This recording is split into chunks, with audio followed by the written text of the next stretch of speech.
اللہ رب العزت فرماتا ہے کہ اے حبیب مکرم علیہ الصلوۃ والسلام، ان سے فرما دیجئے کہ اگر وہ اللہ رب العزت سے محبت کا دعویٰ کرتے ہیں، اس کی رضا اور خوشنودی چاہتے ہیں، تو ان پر لازم ہے کہ اے حبیب مکرم علیہ الصلوۃ والسلام وہ آپ کی اطاعت کریں۔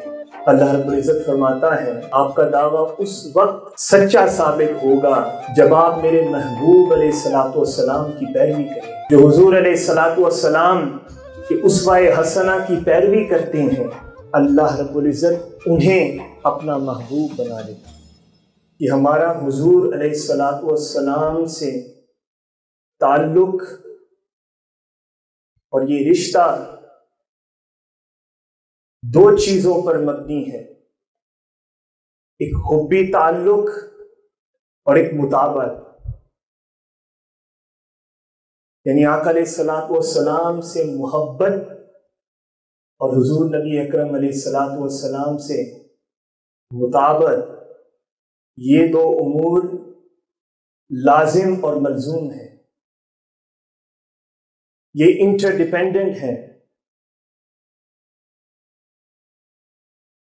جہاں محبت ہے وہاں مطابقت کا ہونا لازمی ہے، اور جہاں مطابقت ہے تو یہ امر واضح ہے کہ وہاں محبت تو ہے ہی۔ آج ہم صحابہ کرام رضوان اللہ تعالی علیہم اجمعین کی حیات طیبہ، ان کے واقعات کی روشنی میں اس محبت اور مطابقت پر مبنی حضور علیہ الصلوۃ والسلام سے رشتے کے بارے میں کچھ سمجھنے کی کوشش کریں گے۔ میں نے آپ کے سامنے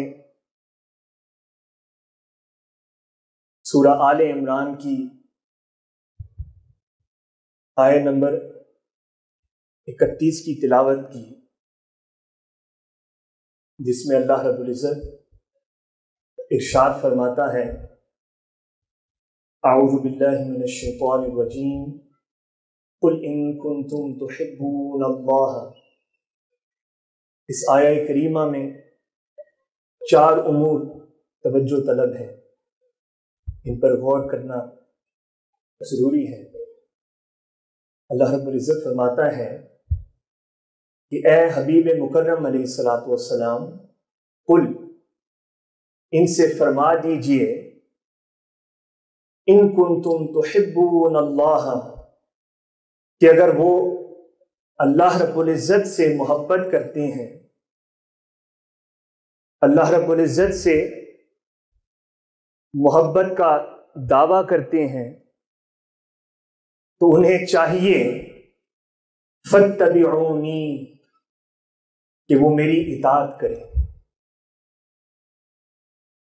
اگر وہ یہ کہتے ہیں، اگر وہ یہ دعویٰ کرتے ہیں کہ وہ اللہ رب العزت کے محب ہیں، یعنی اللہ رب العزت سے محبت کرتے ہیں،